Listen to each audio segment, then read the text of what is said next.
আল্লাহু আকবার।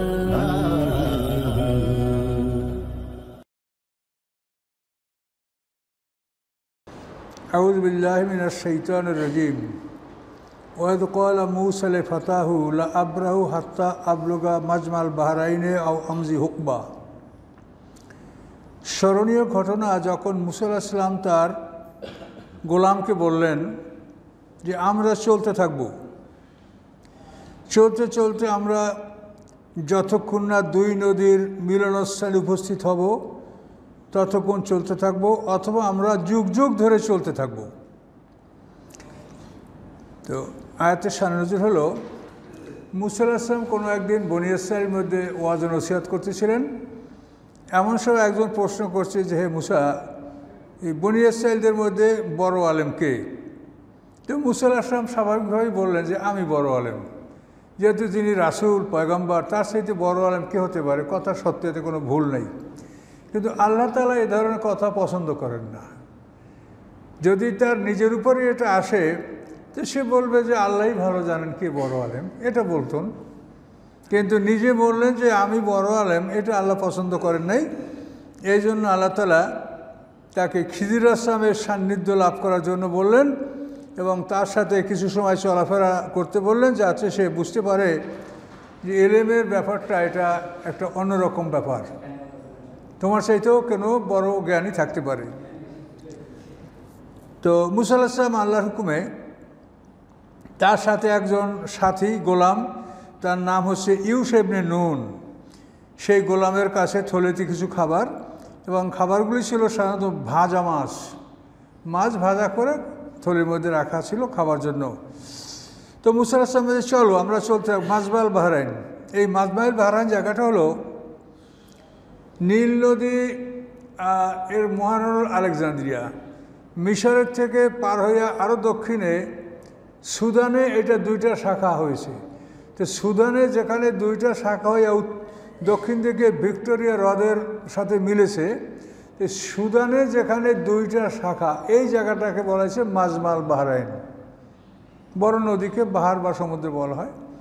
এই দুই নদীর মিলনস্থানে আমরা যাব, অথবা আমরা অনেক সময় অনাদিকাল আমরা চলতে থাকব। এভাবে মূসা আলাইহিস সালাম ইউশা ইবনে নুনকে সাথে নিয়ে চলতে শুরু করলেন। ফালাম্মা বালাগা মাজমা বাইনেহিমা, অথবা যখন দুই নদীর মিলনস্থানে তিনি পৌঁছে গেলেন, পৌঁছে যাওয়ার পরে নাসিয়া হুতাহুমা, তারা তাদের দুজনের মাছকে তারা ভুলে গেলেন। ফাত্তাখাযা সাবিলা ফিল বাহরে সারাবা, এই মাছ তার পথ ধরেছে নদীর মধ্যে সুরঙ্গ করে চলে গেছে মাছ। অর্থাৎ এই দুই নদীর মিলনস্থানে সুদানে যখন মূসা আলাইহিস সালাম গিয়ে উপনীত হলেন এবং ওইখানে তার মাছ হারিয়ে গেল, এবং আল্লাহ বলে দিয়েছেন যে যেখানে তোমাদের এই মাছ হারিয়ে যাবে সেখানেই তুমি তোমার লক্ষ্যবস্তু তুমি সেখানে অর্জন করতে পারবে। তো ওখানে মূসা আলাইহিস সালাম ইউশা ইবনে নুন একটা পাথরের উপরে শুয়েছিলেন, ঘুমিয়ে পড়ছিলেন।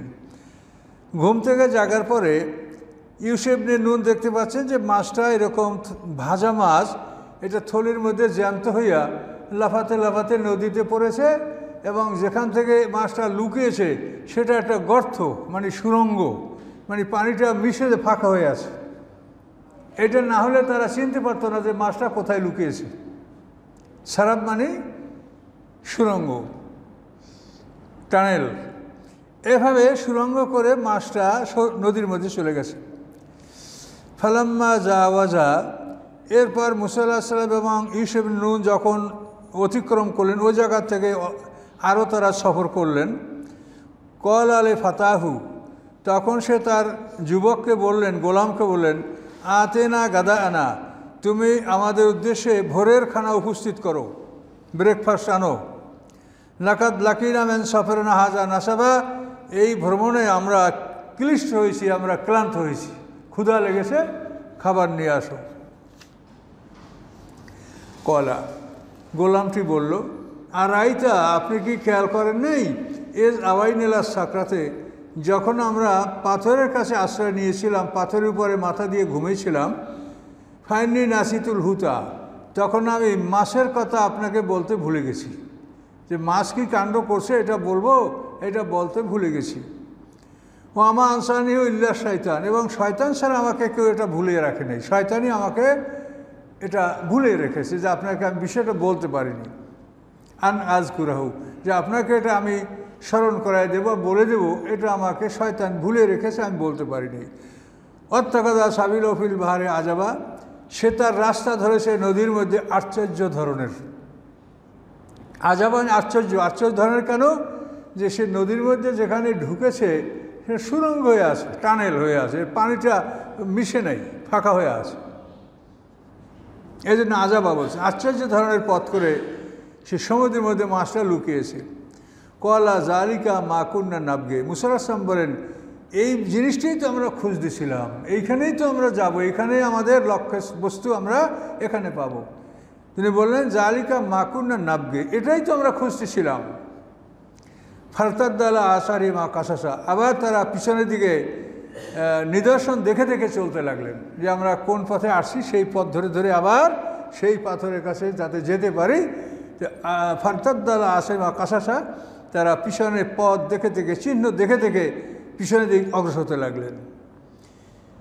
হতে হতে যখন তারা যেখানে বিশ্রাম করেছিলেন, ঘুমিয়ে পড়েছিলেন, সেইখানে গেলেন, গিয়া কী করলেন? ফাওয়াজাদা আবদাম মিন ইবাদিনা, সেখানে তারা আমার বান্দাদের মধ্যে এক বান্দাকে তারা পেল।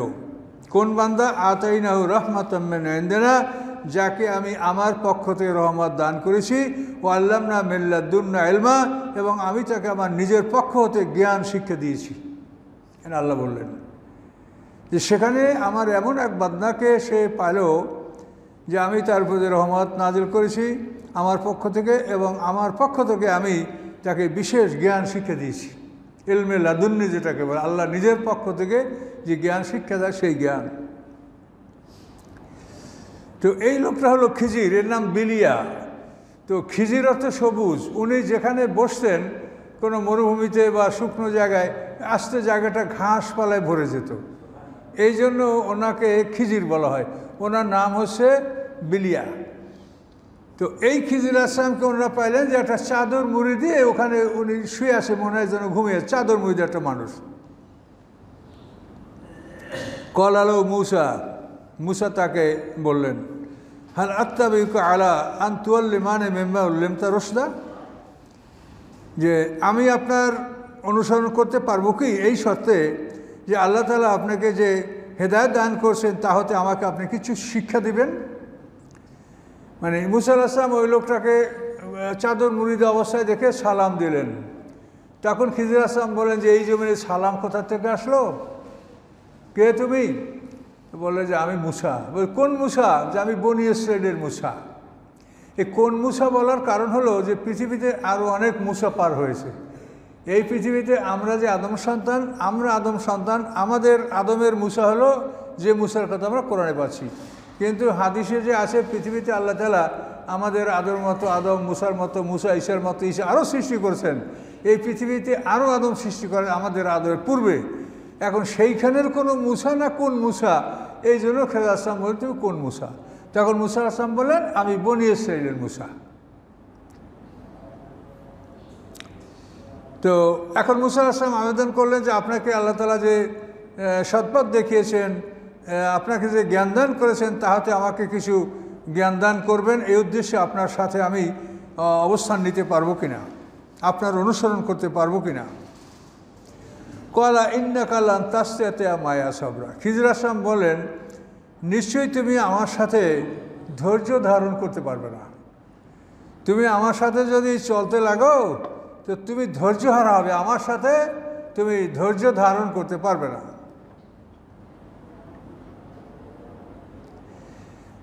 খিজির আসলাম বলে অকাইফা তাসবিরু, কীভাবে তুমি সবুর করবে, আলামা লাম তুহিত বি খুবরা, যে বিষয়ে যে খবরগুলি সম্পর্কে তোমার জ্ঞান দ্বারা সেগুলি তুমি আয়ত্ত করতে পারো না, তোমার আয়ত্তের বাইরে। কাজে এই জন্য তুমি কী করে সবর করবে, তুমি তো সবর করতে পারবে না।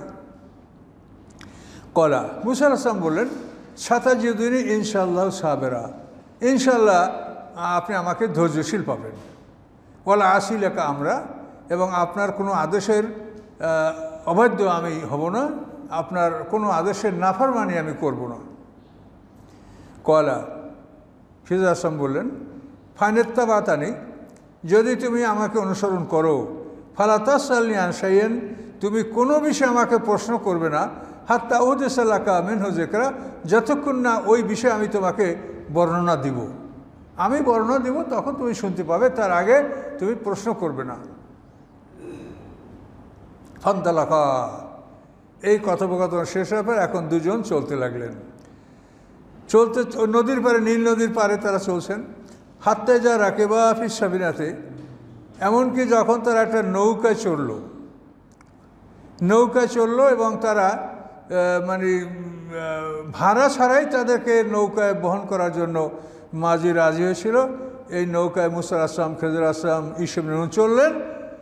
এই নৌকাটা পার হয়ে যখন মুসা আসলাম, খিজির আসলাম গন্তব্যস্থলে পৌঁছে গেলেন, নদীর উপর পার হয়ে গেলেন, খারা কাহা, মুসা আসলাম নৌকাটাকে ফাটিয়ে দিলেন। জোরে কোনো একটা বস্তুতে আঘাত করে নৌকাটাকে বিদীর্ণ করে দিলেন, ফাটিয়ে দিলেন।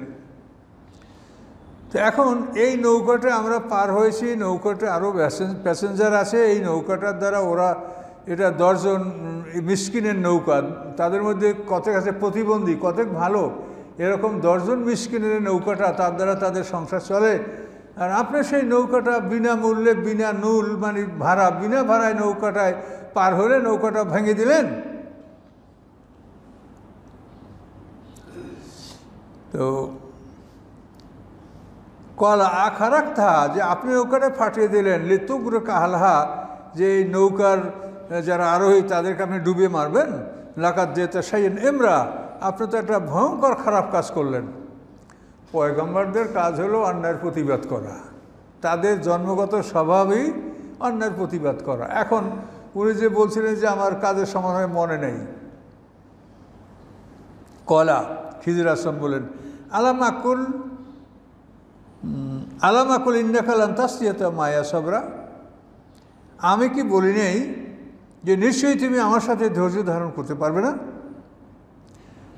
কলা লা তুআখিযনি বিমা নাসিতু, মুসা আসলাম বললেন, আমি যে বিষয়টা ভুলে গেছি সে বিষয়ে আপনি আমাকে ধরপাকড় করিয়েন না, সে বিষয়ে আমাকে আপনি জিজ্ঞাসাবাদ করিয়েন না, আমি এটা ভুলে গেছি। ওয়ালা তুরহিকনি মিন আমরি উসরা, এবং আমার এই কাজে আপনার উপরে জটিলতা চাপাবেন না, আমি ভুলে গেছি, আমার মনে ছিল না। ফান্তালাকা, এরপর আবার চলতে লাগলেন তারা। হাত্তে যা লাকিয়া গোলামান, চলতে চলতে একটা গোলামের সাথে সাক্ষাৎ হলো। ফাকাতালাহু, খিজির আসলাম সেই গোলামটাকে কতল করে ফেললেন, ধৈর্য একেবারে টাইনে কল্লা ছিঁড়ে ফেলাই দিয়েছে। মুসা আসলাম কলা আকাতালতা নাফসান জাকিয়াতান বেগাইরা নাফসেন, আপনি একটা পবিত্র মানুষকে কোনো অপরাধ ছাড়া, সে অন্য কাউকে খুন করে নাই, এমতো অবস্থায় তাকে আপনি হত্যা করলেন। এই বাচ্চাটা নাবালেগ, কাজে নাবালেগ বাচ্চারা পবিত্র, তাদের কোনো পাপ নাই, যে কোনো ঘরের নাবালেগ বাচ্চা নিষ্পাপ। এই জন্য বলছে নাফসাতান জাকিয়াতান বেগাইরা নাফসেন, মানে সে তো কাউকে হত্যা করে নাই, এই বাচ্চা তো কাউকে খুন করে নাই, তাকে আপনি কেন হত্যা করলেন? লাকাত যেতা শাইয়ান নুকরা, নিশ্চয়ই আপনি একটা অপছন্দনীয় কাজ করেছেন, খুব গর্হিত কাজ করেছেন, এটা কোনোভাবে ঠিক না। কলা আলামুকুল্লাকা ইন্নাকা লান তাসতিতা মায়া সাবরা, আমি তোমাকে বলি নাই যে নিশ্চয়ই তুমি আমার সাথে ধৈর্য ধারণ করতে পারবে না? দ্বিতীয়বার মুসা আসলাম সমালোচনা করলেন। সমালোচনার পরে খিজির আসলাম বললেন, আলামাকুল্লাকা ইন্নাকা লান তাসতিতা মায়া সাবরা, আমি তোমাকে বলি নেই যে নিশ্চয়ই তুমি আমার সাথে ধৈর্য ধারণ করতে পারবে না? কলা, তখন মুসা আসলাম বললেন, এর সালতুকা আন শাইইন বাদহা, এরপরে যদি কোনো বিষয়ে আপনাকে প্রশ্ন করি, ফালা তুসাহিবনি, তাহলে আপনি আমাকে আপনার সাথে আর রাখবেন না। কদ বালাগদা মেল্লা দুন্নি ওজরা, আমার পক্ষ থেকে আপনি ওজর খায়ের শেষ প্রান্তে উপনীত হয়েছেন, এরপর আর ওজর খায়ের কিছু ক্ষমার কিছু নাই। এরপর যদি আমি বলি তাহলে আমাকে আপনি সাথী রাখবেন, আমাকে বিদায় করে দিয়েন। পান্তালাকা, চলতে লাগলো। হাত্তা যে আতাহালা কারিয়াতেন, তারা একটা জনপদে উপস্থিত হলো। ইস্তাতামা হালাহা, সেই জনপদের কাছে তারা খাদ্য চাইল যে আমাদেরকে খাবার দেন, আমরা ক্লান্ত 3টে মানুষ। ফাবামায়ুদয়িফুহুমা, তখন ওই গ্রামবাসীরা তাদেরকে মেহমানদারি করতে অস্বীকার করল, মেহমানদারি করালো না। ফাওয়াজাদা ফিহা জেদারা ইউরিদু ইয়ানকাদ্দা ফাআকামাহু। অথবা খিজির আসলাম দেখলেন যে ওই জনপদে গ্রামে একটা দেওয়াল ভঙ্গুর, যেটা ভেঙে পড়বে, সেটা পড়ে যাচ্ছিল। ফাআকামাহু, এই দেওয়ালটাকে তিনি মেরামত করে ঠিকঠাক করে দিলেন। কলা, মুসা আসলাম বললেন, লাউশাইত লাত্তাখাযতা আলাইহি আজরা, আপনি ইচ্ছা করলে এটার মজুরি আপনি নিতে পারতেন। ওরা আমাদেরকে মেহমানদারি করালো না, এখন আপনি তাদের একটা দেওয়াল মেরামত করে কাজ করে দিলেন, তো এটার মজুরি আপনি নিতে পারতেন, তাহলে তার দ্বারা তো আমাদের খাওয়া দাওয়ার ব্যবস্থাটা হতো। তখন খিজির আসলাম বললেন, হাযা ফিরাকু বাইনি ওয়া বাইনিকা, এই হচ্ছে তোমার মধ্যে আর আমার মধ্যে বিদায়ের পালা, তুমি আর আমার সাথে থাকতে পারছো না। সাউনাব্বিকুম বিতাবিরে মা লাম তাসতাতি আলাইহি সাবরা, অচিরেই আমি তোমাকে ব্যাখ্যা দিব যে বিষয়গুলির উপরে তুমি ধৈর্য ধারণ করতে পারছিলে না, এই বিষয়গুলির ব্যাখ্যা আমি তোমাকে দিব, খিজির আসলাম বললেন। এখন প্রথম বিষয়টা নৌকা ফুটা করে দেওয়া, নৌকা ফাটিয়ে দেওয়া। বলছেন আম্মা সাফিনাতু, এই যে নৌকা অথবা নৌকা, ফাকানাতলে মাসাকিনা, এই নৌকাটি ছিল মিসকিনদের, 10 জন মিসকিনদের নৌকা, তাদের মধ্যে কতক অন্ধ প্রতিবন্ধ আর 5 জন ভালো, তারা নৌকাটা চালায়, সবাই সংসারটা চলে। ইয়ামালুনা ফিল বাহরে, তারা সমুদ্রে এই নৌকাটা নিয়ে কাজ করে। আরাদতু আন আইবহা, আমি ইচ্ছা করছি যে নৌকাটাকে আমি ত্রুটিপূর্ণ করে দেব। কেন করে দেব?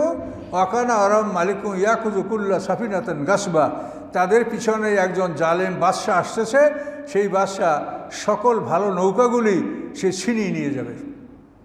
এই বাদশার নাম হচ্ছে জুলুন্দি বিন কারকারুকান। এই জালেম বাদশাহ সব নৌকা, ভালো নৌকা কেড়ে নেবে। এই বাদশাহ পিছন থেকে আসে, কাজেই তোমাদের নৌকাটা আমি ফাটিয়ে দিয়েছি, এটা পানিতে ডুবে গেছে, তোমাদের নৌকাটা ও আর নিবে না, তাহলে সবাই নৌকা যাবে, তোমাদের নৌকাটা তোমরা তুলে মেরামত করে বহু আয় করতে পারবে। এই জন্য আমি নৌকাটা ফাটিয়ে দিয়েছি, যাতে তোমাদের নৌকাটা জালেম বাদশাহরা লুট করে নিয়ে না যায়। কারণ এটা মুসা আসলাম কী করে বুঝবে?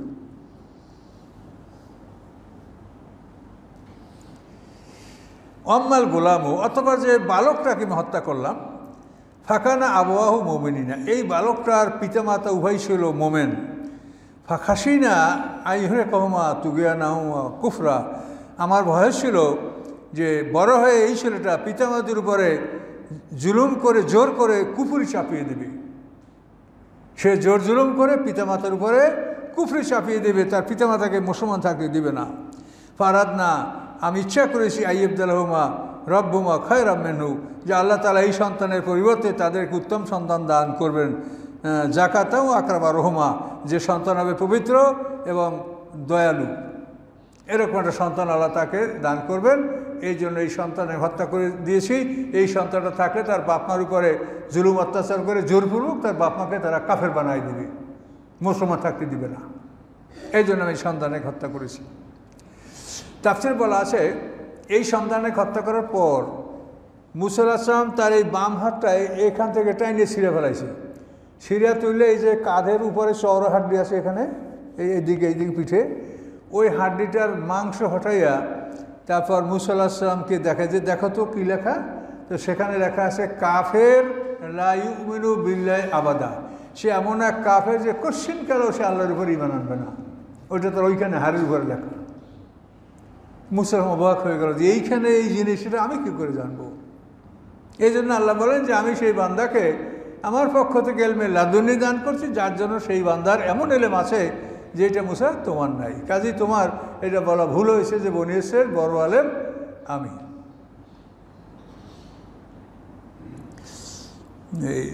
ইহুদিদের এক বড় আলেম, তার নাম ইবনে সুরিয়া, ইহুদিদের সবচেয়ে বড় আলেম। আল্লাহ রসুল তাকে কোনো একটা সালিশের জন্য ডাকছিলেন দরবারে, তাফসিরে বিরাট আলোচনা আছে। তো আল্লাহ রসুল ইবনে সুরিয়াকে বলেন যে বনী ইসরাঈলদের মধ্যে আপনি সবচেয়ে বড় আলেম? তখন উনি বলছেন যে মানুষরা এরকম মনে করে। উনি বলেন না যে হ্যাঁ আমি বড় আলেম, উনি বলছেন যে মানুষেরা এরকম মনে করে। তাহলে দেখেন ওই যে ইবনে সুরিয়া ইহুদি আলেম, তার কিন্তু কথাটা সঠিক হয়েছে, কিন্তু মুসা আলাইহিস সালাম কথাটা একটু মানে অন্যরকম হয়ে গেছে, আল্লাহটা পছন্দ করেননি। তো এই সন্তানটা হত্যা করার পরে আল্লাহ তাআলা তাদেরকে একটা কন্যা সন্তান দান করেছিলেন ওই পরিবারে, সেই সন্তানের বংশ থেকে বহু নবী রাসূলদের বংশ বিস্তার করছে পৃথিবীতে। এরপরে দেওয়াল, আম্মাল জেদারও, যে দেওয়ালটা আমি মেরামত করে দিলাম কেন? ফাকানা লে গোলামাইনে এতিমাইনে ফিল মাদিনাতে, এই দেওয়ালটা হলো শহরের দুইটি এতিম বালকের এই দেওয়ালটা। ওয়াকানা তাহাতাউ কানজুল্লাহুমা, এবং এই দেওয়ালের নিচে তাদের একটা গুপ্ত ভাণ্ডার ছিল, গুপ্ত ধনভাণ্ডার এই দেওয়ালের নিচে আছে তাদের, এটা তাদের বাবা তাদের জন্য এখানে রেখে গেছে। ওয়াকানা আবহুমা সালেহা, এবং তাদের পিতা ছিল সৎকর্মশীল মানুষ, নেককার মানুষ। কাজে এই এতিমের দুই এতিমের পিতা ওখানে তাদের জন্য একটা গুপ্তধন লুকিয়ে রেখেছে এই ওয়ালের ভিতরে।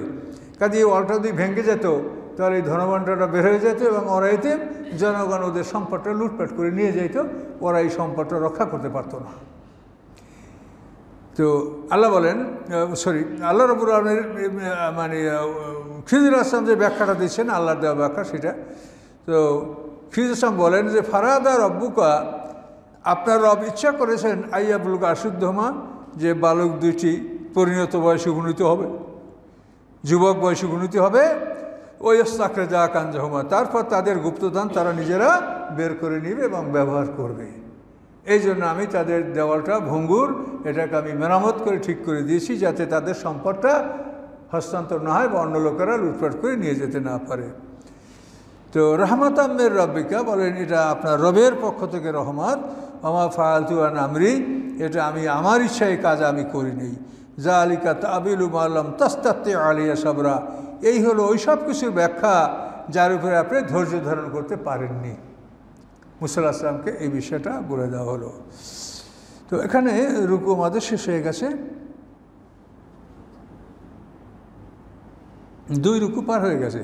এখন ব্যাপার হচ্ছে কি, কোরআনের কথা খুব বেশি না বাড়াইয়া আল্লাহ যা বলছে এটা যদি বুঝতে পারেন এমনকি এটা যথেষ্ট। অনেক কথা ডান বাম বলতে গেলে মানুষ কিন্তু মূল কথাটা হারিয়ে যায়। তো আমার তাফসীরের মূল লক্ষ্য যে আল্লাহ কি বলেছে সেইটা আপনারা বোঝেন। তাহলে এখানে মূল লক্ষ্যটা হলো যে মুসা আলাইহিস সালামের মধ্যে যে কথাটা আসছে এটা অহংকার প্রকাশ পেয়েছে, এটা বলা ঠিক হয় নাই, এই জন্য আল্লাহ তাআলা তাকে এভাবে একটা তালিম দিলেন। তো এখন দেখেন এখানে আমাদের নবী যে শ্রেষ্ঠ নবী, আমার নবী মুহাম্মদ সাল্লাল্লাহু আলাইহি ওয়াসাল্লামের জীবনে তাকে কোনো মানুষ কোনো প্রশিক্ষণ দেয়নি। মুহাম্মদ সাল্লাম কোনো মানুষের শিক্ষক ছাত্র না। মুসা আলাইহিস সালাম তাকে আল্লাহ তাআলা শিষ্য বানিয়েছে। এখন এই মুসা আলাইহিস সালামকে শ্রেষ্ঠ করার জন্য ইহুদি বা অন্যান্য সম্প্রদায় তারা বিভিন্ন রকম ষড়যন্ত্র করে থাকতে পারে, যার জন্য ওই মেরাজের ওই হাদিস আবিষ্কার করা হয়েছে যে আল্লাহ 50 ওয়াক্ত নামাজ ফরজ করছিল। এরপরে মুসা আলাইহিস সালামের কাছে যাওয়ার সময় মুসা জিজ্ঞাসা করছে, তখন মুসা আলাইহিস সালাম বলছে যে 50 ওয়াক্ত নামাজ ফরজ করা হয়েছে। তো বলছে আপনার উম্মতেরা পারবে না, আপনি তাড়াতাড়ি আল্লাহর কাছে যান। এইভাবে কমাতে কমাতে 9 বার 5 নং 45 ওয়াক্ত নামাজ কমিয়েছেন। তো এই কথাটা কোনোভাবেই গ্রহণযোগ্য না। তার কারণ আল্লাহ তাআলা যেটা করেন সেটা তিনি নিজেই করেন, আল্লাহর আদেশ তিনি একাই দেন। তিনি কোরআনে স্পষ্ট বলেছেন ওয়ালা ইউশরিকু বি হুকমি আহাদা, আল্লাহর আদেশে কোনো কেউ শরিক থাকে না। আল্লাহ যে আদেশটা দেয় ওটা উনি একাই আদেশটা দেন। আল্লাহর আদেশের সাথে কোনো অংশীদার নাই, তিনি একাই আদেশের মালিক। তো এখানে যদি মুসা আলাইহিস সালামের কথায় আল্লাহ তাআলা 50 ওয়াক্ত নামাজ 5 ওয়াক্ত করে, তাই মুসা আলাইহিস সালামের শরিক হয়ে গেল আল্লাহর সাথে। এটা কত বড় অপরাধ দেখেন, এটা কত বড় অপরাধ। তারপরে আপনি বিবেকের কাছে প্রশ্ন করেন, আল্লাহ কোরআন স্পষ্ট বলেছেন যে তোমাদের রাতকে করেছি আমি ছুটি, ওয়াজআলনা নাওমাকুম সুবাতা, সাত মানে ছুটি, ওয়াজআলনা নাহারা মাআশা, তোমাদের দিনকে করেছি আমি উপার্জন। তো দিনে মানুষ উপার্জন করবে, এই জন্য ফজর থেকে জোহর পর্যন্ত এর মধ্যে আল্লাহ নামাজ রাখে নাই। রাত্রে মানুষ ঘুমাবে, এই জন্য আপনারা 15-18 সারা রাত ঘুম। যদি কেউ ওভার ডিউটি করেন সেটা আল্লাহ আপনি তাহাজ্জুদ অন্য নামাজ ইবাদত করলে বা করতে পারেন, কিন্তু আল্লাহ ফরজ করেন নাই। তো কী করে আল্লাহ 50 ওয়াক্ত নামাজ ফরজ করতে পারে? 50 ওয়াক্ত নামাজ ফরজ করলে 24 ঘন্টায় যদি ঘন্টায় 2 ওয়াক্ত নামাজ একটা মানুষ পড়ে, তারপরও 48 ওয়াক্ত হয়, বাকি থাকে 2 ওয়াক্ত। তো একটা মানুষের আহার নিদ্রা, খাওয়া পড়া, ঘুম, সংসার, ব্যবসা বাণিজ্য, এটা কী করে মানুষ করতে পারে? কাজে আল্লাহ তাআলা মানুষকে 50 ওয়াক্ত নামাজ ফরজ করে মানুষের পরে এ কথা সত্য নয়। তো এগুলি এমনভাবে প্রচার করা হচ্ছে যে সবাই মনে করে যেটা সব হাদিসে আসে। এখন হাদিসে থাকার কারণে অস্থির হয়ে গেছে, হাদিসে আসে। কিন্তু আমাদের কথা হলো যে আপনি কোরআনের সাথে মিলেই দেখেন, হাদিসের ব্যাপারে তো অনেক জাল হাদিস ঢুকাচ্ছে, হাজার হাজার হাদিস জাল আছে, সবই তো আলেম ওলামারা বলছে, মুহাদ্দিসিনরা বলছে, আমি একা বলছি। হাদিসের মধ্যে অসংখ্য জাল হাদিস আছে। কাজে এই হাদিসটা কোরআনের খেলাফ, শিরকের পর্যায়ে চলে যাচ্ছে। যে আল্লাহ আদেশ করবেন একা, এখন আল্লাহ আদেশ করছেন 50, আর মুসার অনুযায়ী আল্লাহ যদি সেই আদেশ কমাইয়ে 5-এ নিয়ে আসেন, তাহলে আল্লাহ তো মুসাকে তার আদেশে শরীক রাখলেন। আর এই কথাগুলো অবান্তর।